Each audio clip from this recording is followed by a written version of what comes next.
Hi అండి, నమస్తే. ఈరోజైతే నేను మంచి టేస్టీ రెసిపీ ఒకటైతే ప్రిపేర్ చేసేసానండి. మంచి స్నాక్స్ ఐటమ్ అనమాట.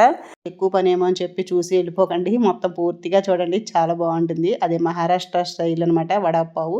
మంచి స్నాక్స్ అనమాట అండి. ఇది మంచి చిన్న చిన్న కిటీ పార్టీలకి అది కూడా మనం చక్కగా ఈ వడాపావు ప్రిపేర్ చేసుకోవచ్చండి. చాలా ఈజీగా ఉంటుందండి, ఇంట్లో తయారు చేసుకుంటే టేస్ట్ కూడా అలాగే ఉంటుంది. సో తప్పకుండా మీరు కూడా చూసి ట్రై చేయండి. మరి మన స్టైల్లోనే కాకుండా ఇలా నార్త్ ఇండియన్ స్టైల్లో కూడా చాలా రకరకాల రెసిపీస్ ఉన్నాయండి. స్నాక్స్ అనేవి చాలా చాలా బాగుంటాయి. ఇంట్లో తయారు చేసుకుంటే ఇంకా బాగుంటాయి అన్నమాట. నేను మహారాష్ట్రలో ఉన్నప్పుడే అక్కడ అడిగి తెలుసుకుని తిని చూసామన్నమాట అండి. చాలా బాగుంటాయి. అప్పుడప్పుడు చేస్తూ ఉండేదాన్ని. ఇప్పుడైతే ఎలా తయారు చేయాలో చూసేద్దాం రండి.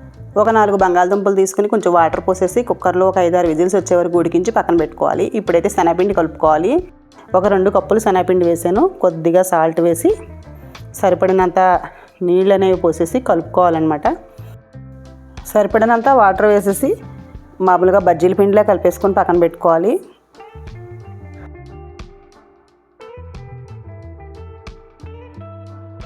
ఇప్పుడు ఆలు వడల్లోకి కారం కావాలి కదా, మసాలా రెడీ చేసుకుందాము. పచ్చిమిర్చి, అలాగే అల్లం ముక్కలు, ఒక 4-5 వెల్లుల్లి రబ్బలు వేసేసి మెత్తగా దంచుకోవాలి. మిక్సీ జార్లో కూడా వేసేసుకోవచ్చు. ఇలా దంచేసి పక్కన పెట్టుకోవాలి.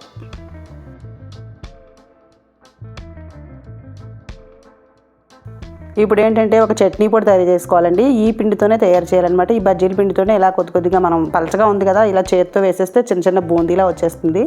ఒక లెవెల్ షేపు ఏమీ అవసరం లేదులేండి. చిన్నవి ఇలా వేసేసుకుని ఒకసారి కొంచెం గుల్లగా క్రిస్పీగా అయ్యే వరకు ఫ్రై చేసేసుకోవాలన్నమాట.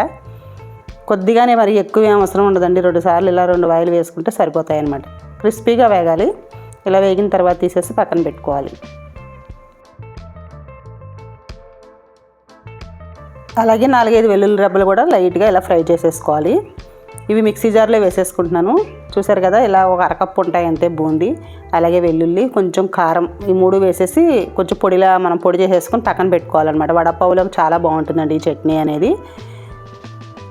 ఇలా తీసి పక్కన పెట్టుకోవాలి. సాల్ట్ వేయక్కర్లేదండి, ఆల్రెడీ మనం శనగపిండిలో వేసాం కాబట్టి. బంగాళదుంపలు అయితే బాగా చల్లారిపోయాయి. తొక్క తీసేసి మ్యాష్ చేసేసుకొని పక్కన పెట్టుకోవాలి. నేనైతే తురిమేసాను.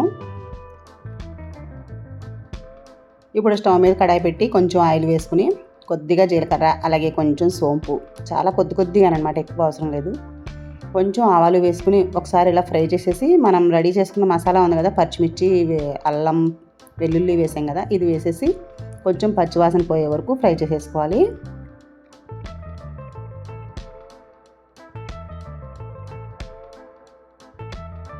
నేనైతే కొంచెం లైట్గా కారం కూడా వేస్తున్నాను.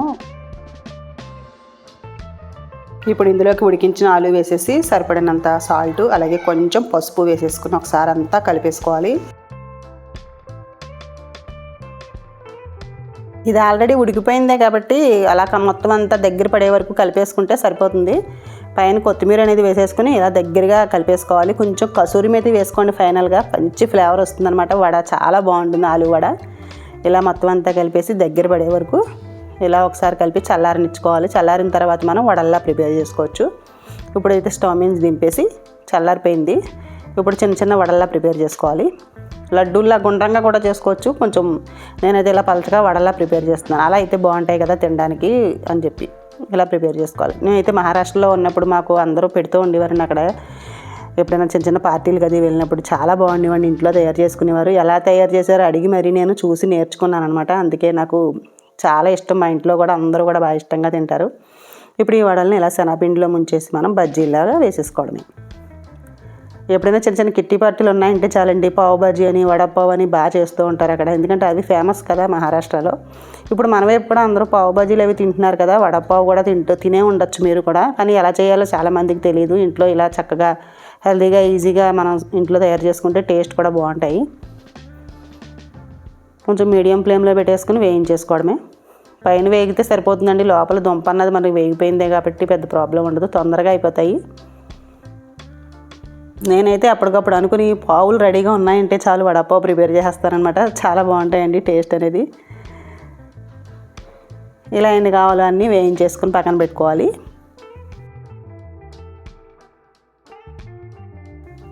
అలాగే కొన్ని పచ్చిమిర్చి కూడా ఇలా మధ్యలో ఇలా చీల్చేసుకుని వేయించుకోవాలండి. స్టవ్ ఆఫ్ చేసేసి ఈ వేడికి, ఆయిల్ వేడికిలో వేగిపోతాయి అన్నమాట అవి. స్టవ్ ఆఫ్ చేసేసుకుని వేయించుకోవచ్చు. జస్ట్ అలా నూనెలో వేడి చేసేసరికి వేగిపోతాయి. తీసేసి కొంచెం సాల్ట్ అనేది వేసి పక్కన పెట్టుకోవాలి.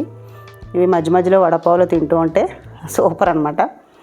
ఇలా రెడీ చేసి అన్నీ పెట్టుకున్నాం కదా. ఇప్పుడైతే పావులు చూపిస్తున్నానండి. ఇదిగోండి, ఇవే దొరుకుతాయి ఇక్కడ. మరి పావు బజ్జీ వడపావుల కంటే ఈ బ్రెడ్లే ఎక్కువ ఉంటూ ఉంటాయి. రకరకాలుగా ఉంటాయండి. మహారాష్ట్రలో అయితే కొంచెం వేరేగా ఉంటాయి వడపావులు గదిని. ఈ పావులు ఇలా మధ్యలోకి ఇలా కొద్దిగా పూర్తిగా కాకుండా సగం పైగా ఇలా 2 భాగాలుగా కట్ చేసేసుకుని, ఇవేం వేడి చేయక్కర్లేదండి. అలాగే చట్నీ పొడి కూడా తయారు చేసుకున్నాం కదా, ఇది కూడా వేసుకోవాలి. వడపావులోకి చాలా టేస్ట్గా ఉంటుంది ఈ పొడి అయితే. 2 పక్కలా వేసుకోవాలి. గ్రీన్ చట్నీ కూడా ఇష్టమైతే వేసుకోవచ్చండి. పుదీనా, కొత్తిమీర, పచ్చిమిర్చి వేసిన గ్రీన్ చట్నీ ఉంటుంది కదా, అది కూడా వేసుకోవచ్చు. ఇలా మధ్యలో పావు పెట్టేసుకుని తినేయడమే. చాలా అంటే చాలా టేస్ట్గా ఉంటుందండి. మధ్య మధ్యలో పచ్చిమిర్చి నంచుకొని తింటే ఇంకా బాగుంటుంది. గ్రీన్ చట్నీ కూడా ఇష్టమైతే అది కూడా చేసుకోవచ్చు. నేనైతే ఇంకా అప్పుడప్పుడు ఇలా చేస్తూ ఉంటాను, ఒకసారి గ్రీన్ చట్నీ కూడా చేస్తూ ఉంటాను అనమాట.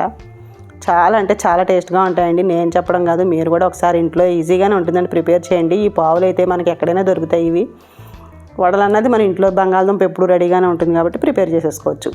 సో తప్పకుండా మీరు కూడా ట్రై చేయండి. ఈ రెసిపీ ఎలా ఉందో నాకైతే మీరు కామెంట్ చేసి చెప్పండి. అలాగే మీరు కూడా చేసి ఎలా వచ్చిందో నాకు కామెంట్ చేయండి. టేస్టీగా అయితే వడపావులు అయితే రెడీ అయిపోయాయి. చూస్తుంటేనే నోరు ఊరిపోతున్నాయి కదా. తప్పకుండా పిల్లలకైతే బాగా నచ్చుతాయి అన్నమాట. తప్పకుండా మీరు కూడా చేసి పెట్టండి పిల్లలకి. మరొక వీడియోతోటి మళ్ళీ కలుద్దాం. Thank you for watching.